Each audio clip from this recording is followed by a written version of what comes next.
படம் சம்பந்தமாக ஒரு இயக்குனர்கிட்ட மதுரையில் பேசிட்டு அதுக்கப்புறம் அவர் வந்து பஸ் ஏறும்போது தான் இது மாதிரி நடந்துருக்கு. சென்னைக்கு வரும்போது அப்போ உங்களுக்கு தெரியல பஸ்ஸில் வர்றதுனாலே வந்து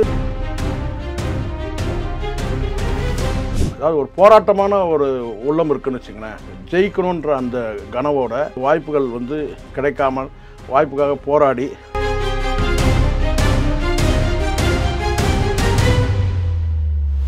இந்த ஈகோ பிரச்சனை இருக்குல்ல, பெரிய மனிதர்களுக்குள்ள நடக்கக்கூடிய ஈகோ பிரச்சனைகள் அவருக்கும் வந்து அந்த படத்தில் நடித்தவங்க வேலராமூர்த்தியில் அவருக்கு இது கூட ஒரு மனக்கசப்பு. நிறைய தள்ளுமுள்ளுலாம் இருக்குது. சினிமாவில் சாதி இருக்குது, மாவட்டம் ஊர் இருக்குது, உடனே ஸ்பார்க் ஆகிடும். நீங்கள் யாருங்க? நான் திருநெல்வேலிக்காரங்க, உடனே அங்கே ஒரு இணக்கம் வந்துடும். நீங்கள் யாருங்க? மதுரைக்காரங்க, உடனே அங்கே ஒரு இணக்கம் வந்துடும்.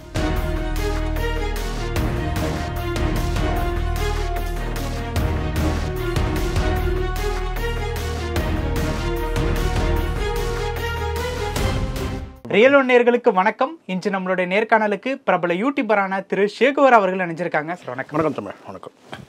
விக்ரம் சுகுமாரன் மாரடைப்பின் காரணமாக வந்து காலம் அடைஞ்சிருக்காங்க. எப்படி பார்க்குறது இந்த விஷயத்த? இவர் வந்து விக்ரம் சுகுமாரன் பாலுமகேந்திரோட ஸ்டூடெண்ட். பொதுவாக உங்களுக்கு தெரியும், பாலுமகேந்திரா கிட்டேருந்து வந்தவங்க பெரும்பாலும் வந்து பெரிய இயக்குனராக இருக்காங்க. நடிகர்கள் வந்து ஒரு சிலர் வந்திருக்கலாம், ஒரு நடிகைகள் ஒரு சிலர் வந்திருக்கலாம், வராமல் போயிருக்கலாம். எல்லோரும் சொல்லுவாங்க ஒரு கிட்டத்தட்ட வந்து பாலுமகேந்திரா படம்னாலே ஒரு ஆர்ட் ஃபில்ம் தான் அது அப்படின்னு. கிராமிய படங்கள் வந்து பார்த்தீங்கன்னா மண் சார்ந்த படங்கள் இருந்தால் கூட அந்த இயற்கை காட்சிகள் இருக்கிற கிராமிய காட்சிகள் அதில் வந்து பார்த்தீங்கன்னா ஒரு அடிப்படையிலே வந்து பாலுமகேந்திரா வந்து ஒரு கேமராமேன்றதுனால காட்சி அமைப்புகள் நல்லாயிருக்கும். அதுக்கப்புறம் ஒரு இயக்குனராக பல படங்களை எடுத்துருக்கிறார். அந்த படங்கள் எல்லாமே வந்து கேட்டால் மண்ணை பேசக்கூடிய படங்கள் இல்லை.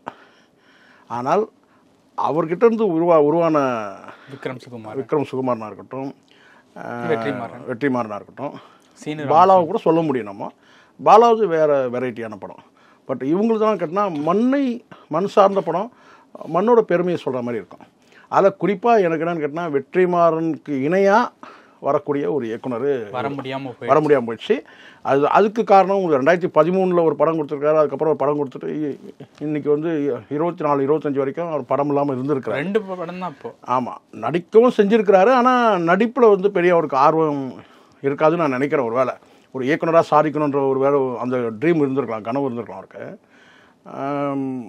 படம் சம்பந்தமாக ஒரு இயக்குனர்கிட்ட மதுரையில் பேசிட்டு அதுக்கப்புறம் அவர் வந்து பஸ் ஏறும்போது தான் இது மாதிரி நடந்துருக்கு. சென்னைக்கு வரும்போது அப்போ உங்களுக்கு தெரியல பஸ்ஸில் வர்றதுனாலே வந்து இன்னும் அவர் வந்து ஒரு இயக்குனர்ன்ற அந்த என்ன சொன்னார் சக இயக்குனராக கூட அவர் இன்னும் உருவாகலை. ஒரு 2 படம் இயக்கியிருக்காரு, தொடர்ச்சியாக படம் ரொம்ப லாங் கேப் தானே கொடுத்துருக்காரு. ஸோ அவர் பஸ்ஸில் தானே வர்றாரு, பயணப்படுறாரு. இப்போ சொந்தமாக காரோ இல்லை வந்து இப்போ இங்கே உங்களுக்கு தெரியும், இப்போ இருக்கிற இயக்குனர் வந்து 2-3 படம் 4 படம் 5 படம் கொடுத்துட்டாலே வந்து படம் ஹிட் ஆச்சுன்னா. இவர் எடுத்த 2 படமும் வந்து பெரிய ஹிட் இல்லை. ஆனால் ஹிட் ஆக வேண்டிய படம் மத யானை கூட்டம்.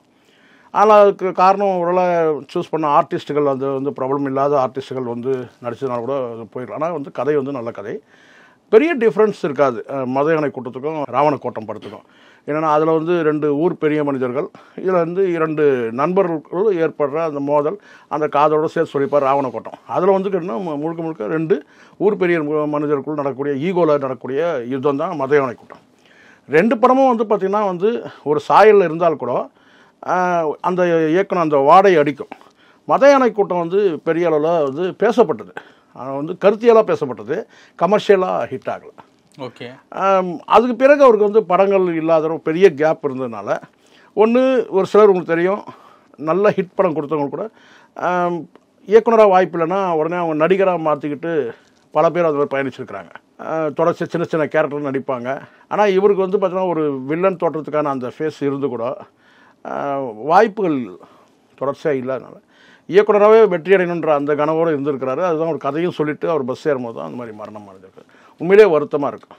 தொடர் மாரடைப்புகள் நம்ம தமிழ் சினிமாவில் பார்த்துக்கிட்டு இருக்கோம். சில நாட்களுக்கு முன்னாடி ராஜேஷ் சார், இப்போ வந்து விக்ரம் சுகுமாரன் வயது மூப்பு. அது வயது மூப்பு. விக்ரம் சுகுமாரன் எப்படி பார்த்தா அதுதான் நான் சொல்கிறேன். வயது மூப்பில் நடக்கக்கூடிய அந்த மாரடைப்பையும் இப்போ மனோஜ் தம்பியாக இருக்கட்டும், இவர் தம்பி ஒரு விக்ரம் சுகுமாரன் இவங்களுடைய இது எல்லாமே இவங்களாம் 40-50க்குள்ளே என்ன சொல்லப்போனால் 50 கூட எட்டலை. அப்படி இருக்கும்போது அவங்கள வந்து ஒரே கேட்டகரியில் வைக்க முடியாது.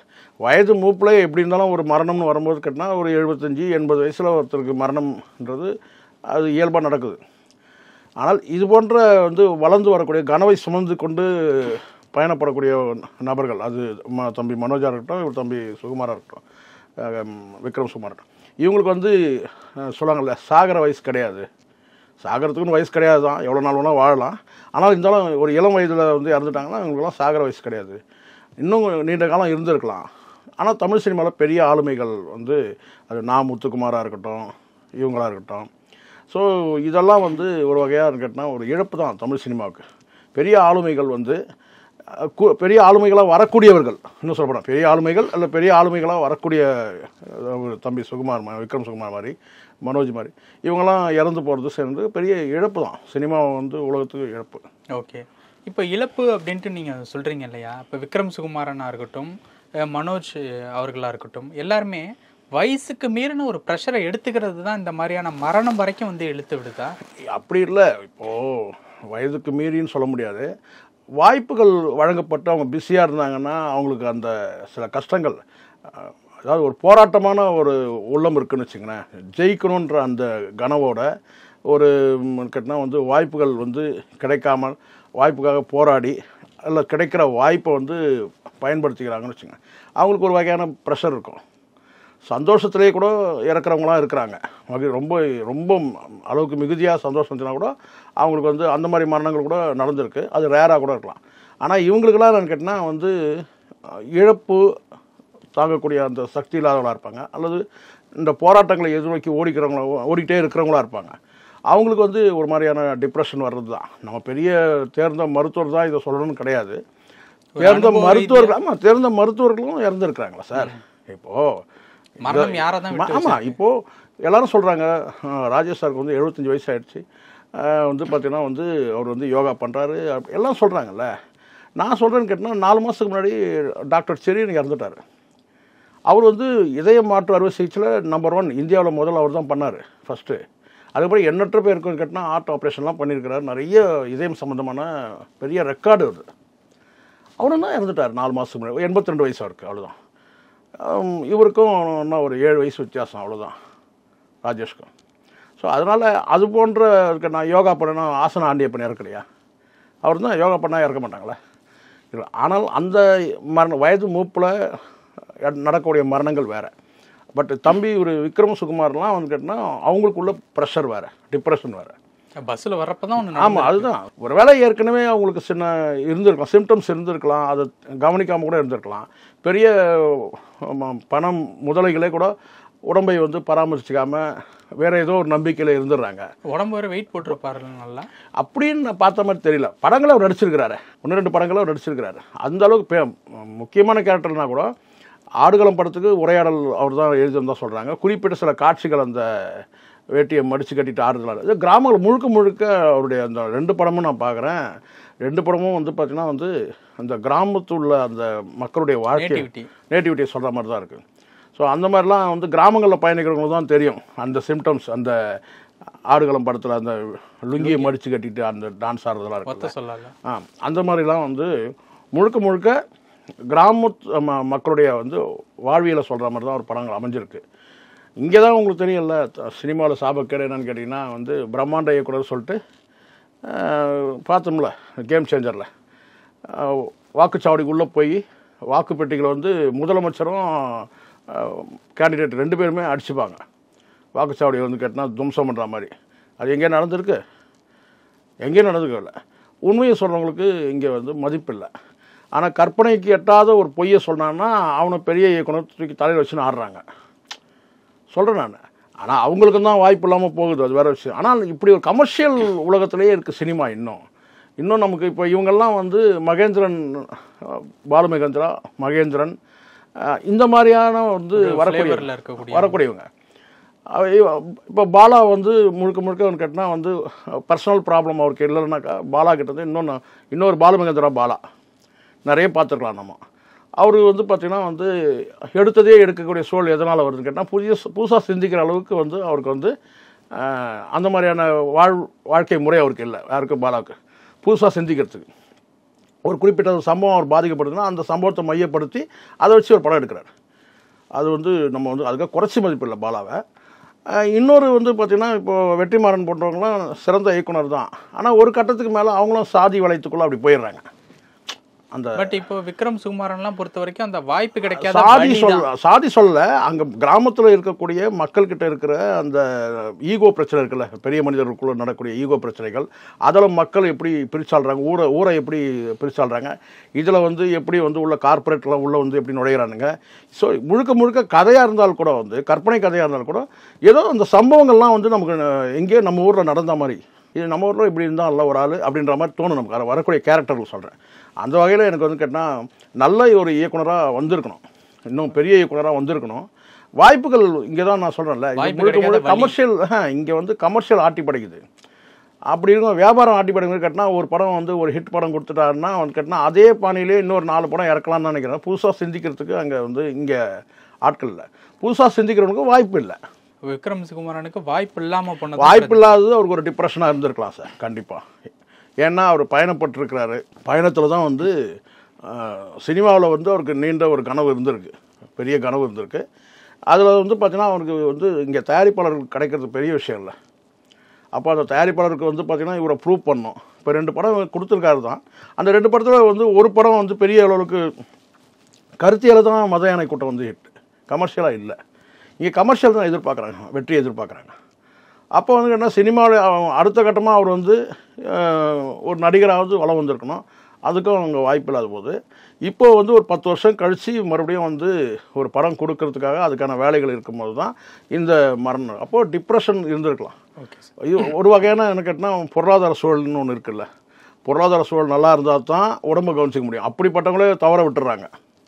அடிக்கடி செக்கப் போனோன்னா ஒரு மாதம் செக்கப் போனோன்னா ஒரு 10,000 20,000 கட்டணும், கட்டிட்டு தான் மாதம் செக்கப் பண்ண முடியும். அப்படியே மாதம் செக்கப் போனாலும் அதுக்கான தொடர்ச்சியாக ட்ரீட்மெண்ட்டில் இருக்கணும். அந்த மாதிரி இல்லாத ஒரு சூழ்நிலை கூட நடந்திருக்கலாம். ஆனால் இந்த மரணம் வந்து கேட்டிங்கன்னா வந்து நடக்கக்கூடாத ஒரு மரணம் தான். இன்னும் ஒரு நீண்ட காலம் அது பயணிச்சிருக்கும் சினிமாவில். அந்த வகையில் எனக்கு வருத்தம் தான் உண்மையிலே. அதே மாதிரி இந்த மாதிரியான சின்ன இயக்குநர்கள் வந்து பெரிய ஒரு இடத்துக்கு நகரணும் அப்படின்னு இருக்கும்போது சில நடிகர்கள் தடையா இருக்காங்க அப்படிங்கிறதையும் இது எல்லா இடத்துலையும் நடக்கும். தமிழ் இவருக்கு நடந்திருக்கா? எல்லாரும் இவருக்கும் நடந்திருக்கிறதா கூட தகவல் சொல்கிறாங்க. நம்ம இந்த இடத்துல சொல்ல முடியாத ஒரு சொல் தான். 4 பேர்கள் வேலை செய்யக்கூடிய இடத்துலையே வந்து ஒரு அரசியல் இருக்கும். அது எந்த நிறுவனமாக இருக்கட்டும், கம்பெனியாக இருக்கட்டும், ஆஃபீஸாக இருக்கட்டும்னா 2 பேர் இருந்தாலே அங்கே டிஸ்ஒப்பீனியன் வரும். சில நேரங்களில் அது வந்து பார்த்திங்கன்னா அவங்களுக்குள்ள ஒரு இணங்கி போயிடும். ஏன்னா 2 பேர் தான் இருந்தனால அங்கே புரிஞ்சுக்கிற அந்த தன்மை புரிதல் இருக்கிற வரைக்கும் தான். ஆனால் ஒரு 4 பேர் இருந்தாங்கன்னா அங்கே கண்டிப்பாக ஒரு கலகம் இருக்கும். 3 பேர் ஒற்றுமையாக இருப்பான், ஒருத்தன் கலகம் பண்ணுவான். அப்படி தான் இருக்கும். இல்லை 2 பேர் 2 குரூப்பாக இருப்பானுங்க.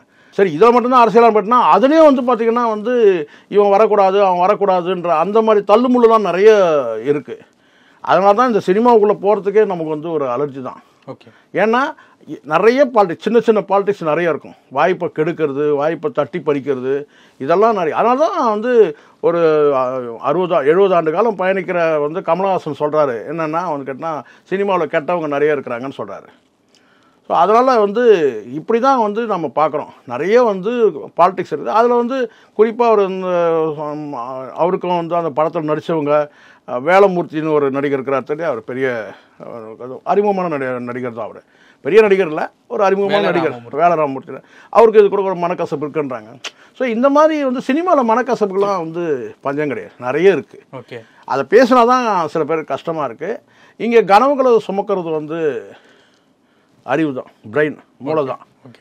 ஆனால் வந்து அந்த கனவை வந்து நிறைவேறி அதன் மூலமாக ஒரு மகிழ்ச்சி கிடச்சிதுன்னா அதை வந்து இதயம்தான் பகிர்ந்துக்குது, இதயம்தான் வெளிக்காட்டுது. இன்னும் சொல்லப்போனால் இங்கே அதுதான் இந்த போராட்டம் நடந்துக்கிட்டே இருக்குது. இதயத்துக்கும் அறிவுக்கும் மூளைக்கும் ஒரு போராட்டம் நடந்துக்கிட்டே இருக்குது. அதில் வந்து வெற்றி பெற்றவங்க நம்ம வந்து தலையில் தூக்கி வச்சு கொண்டாடுறோம், காணாமல் போனவங்க நிறைய பேர். ஸோ அந்த மாதிரி வந்து சினிமாவில் ஒரு படம் 2 படம் இயக்கிட்டு காணாமல் போனவங்க நிறைய பேர் இருக்கிறாங்க. நீங்கள் வெறும் நடிகர்கள் மட்டும்தான் நமக்கு தெரியுது. ஐயோ இவர் இவ்வளோ நாள் நடித்தார், இன்றைக்கி அவர் அப்பாவை நடிக்கிறாரு. அங்கே நடிகர்களுக்காவது அந்த வாய்ப்பு இருக்குது. ஒரு பெரிய நடிகர், அவர் அதுக்கப்புறம் வந்து சித்தப்பாவானார், மாமாவானார், அப்பாவாயிட்டார், தாத்தாவாயிட்டார். இப்படி இருக்குது. நம்ம ராஜ்கரன்லாம் எப்படி வந்தார், இப்போ தாத்தாவுக்கு வந்துட்டார். இயக்குநர்களுக்கு அந்த வாய்ப்பு கூட கிடையாது. ஓகே. வறுமையில் வாழக்கூடியவங்க, உடம்பை பாதுகாத்துக்க முடியாத அளவுக்கு தான் சினிமாவில் வந்து துணை, நான் சொல்கிற இணை இயக்குனர்கள், இணை இயக்குனர், துணை இயக்குனர், கேமராமேன், இப்படி நிறைய அந்த 24 கிராஃப்டையும் நம்ம எடுத்துக்க முடியும். பல விஷயங்கள் பகிர்ந்துக்கிட்டீங்க. நேரத்துக்கு ரொம்ப நன்றி. நன்றி சார்.